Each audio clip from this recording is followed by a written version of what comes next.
Good morning students. Class 8th में आप chapter 3 समझेंगे जिसका नेम है synthetic fibres and plastics.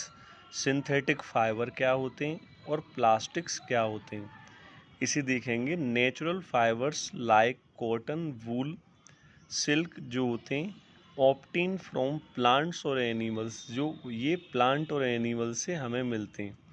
The synthetic fibres on the other hand, ये synthetic fibres are made by human beings, ये human being से बनते हैं। These are called synthetic fibres बोलते हैं।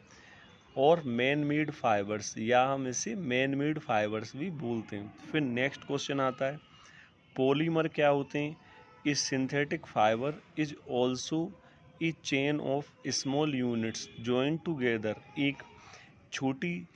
एक चेन होती है जो आपस में एक दूसरे से मिलकर जुड़ी होती है। Each small unit is actually a chemical substance, ये एक केमिकल सब्सटेंस होता है। मैनी सच स्मॉल यूनिट्स, इसमें स्मॉल यूनिट्स होती हैं combined to form a large single unit होती है जिसे हम पॉलीमर बोलते हैं। The word polymer comes from two Greek words, दो ग्रीक वर्ड से मिलके बना है। पोली मीनिंग मैनी बोलते हैं इसे, और मर मीनिंग पार्ट ऑफ यूनिट। ये so a polymer is made of many repeating unit, तो पॉलीमर एक बहुत सारी यूनिट से मिला के बना होता है। Polymers occurs in nature also, ये नेचर से प्राप्त होता है। Cotton for example is a polymer called, इसे सेलुलोज बोलते हैं। Cellulose is made up of a large number of glucose unit, ये ग्लूकोज यूनिट होती है। Such a fibre was obtain by chemical treatment होता है। वुड पल्प जिसे बोलते हैं, पेड़ की छाल। This fibre was called rayon बोलते हैं इसे। और आर्टिफिशियल सिल्क, या इसे आर्टिफिशियल सिल्क बोलते हैं। Although rayon is obtain from a natural source, ये एक नेचुरल सोर्स होता है। वुड पल्प इसमें आता है। Yet it is a man made fibre, इसलिए हम इसे मैन मेड फाइबर बोलते हैं। फिर आता है नायलॉन क्या होता है। Nylon is another man made fibre, nylon एक मैन मेड फाइबर होता है। इन 1931 it was made without using any natural raw materials, बिना किसी नेचुरल मटेरियल्स के रॉ मटेरियल्स जो रफ मटेरियल्स होता है फ्रॉम प्लांट और एनिमल, जिसमें प्लांट और एनिमल्स नहीं होते, इसे 1931 में बनाया गया था।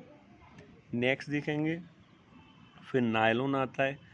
Nylon fibre was strong elastic और लाइट, ये इलास्टिक और लाइट होता है। इट वाज लुस्ट्रस, इसमें चमक होती है। एंड ईजी टू वर्ड्स, आसानी से इसे प्राप्त किया जा सकता है।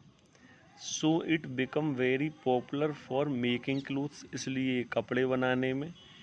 वी यूज मैनी आर्टिकल्स, बहुत से articles made from nylon, nylon इसमें आता है। एज सॉक्स होते हैं, रोप्स होते हैं, टेंट होते हैं, टूथब्रश होते हैं, कार सीट बेल्ट होती हैं, स्लीपिंग बैग्स होते हैं, कर्टेंस होते हैं।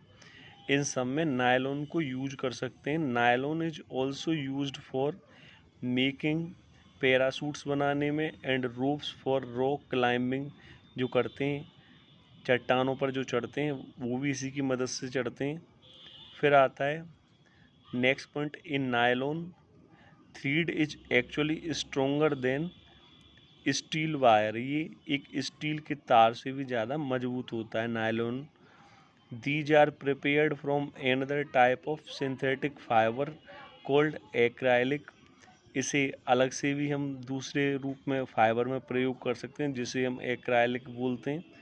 All synthetic fibre are prepared by a number of process using raw materials, raw materials होता है of petroleum origin called petrochemicals, इसे पेट्रोकेमिकल्स हम बोलते हैं। Plastic is also a polymer like the synthetic fibre होता है। Such plastic which gets deformed easily on heating and can be bent easily are known as thermoplastic। जो आसानी से जलाने पर बेंट हो जाते हैं, झुक जाते हैं, उसे थर्मोप्लास्टिक बोलते हैं। Polythene and PVC are some of example of thermoplastic. PVC और पॉलीथीन जो है ये थर्मोप्लास्टिक के एग्जाम्पल हैं। 2 एग्जाम्पल्स आर बेकेलाइट और मेलामाइन इसी में आते हैं। फिर नेक्स्ट देखेंगे, on the other hand there are some plastics, कुछ प्लास्टिक्स होती हैं सॉफ्टन होती हैं बाय हीटिंग, सॉफ्ट हो जाती हैं। These are cold thermosetting plastic, ये थर्मोसेटिंग प्लास्टिक होती हैं। It is used for making floor tiles, ये फ्लोर टाइल्स बनाने में, किचन वेयर, किचन का सामान बनाने में, and fabrics which resist fire, और आग से बचाव करने के फैब्रिक्स बनाने में। कैरेक्टरिस्टिक्स ऑफ प्लास्टिक, ये क्या होते हैं? प्लास्टिक इज नॉन रिएक्टिव, इसके कैरेक्टरिस्टिक हैं प्लास्टिक के। प्लास्टिक एक नॉन रिएक्टिव होता है। Plastic do not react with water, ये वाटर से भी रिएक्शन नहीं करता एंड एयर से भी रिएक्शन नहीं करता। दे आर नॉट कैरोड ईजीली, और ये आसानी से कोरोडेड यानी किसी चीज़ में मिलाया भी नहीं जा सकता। Okay students, thank you.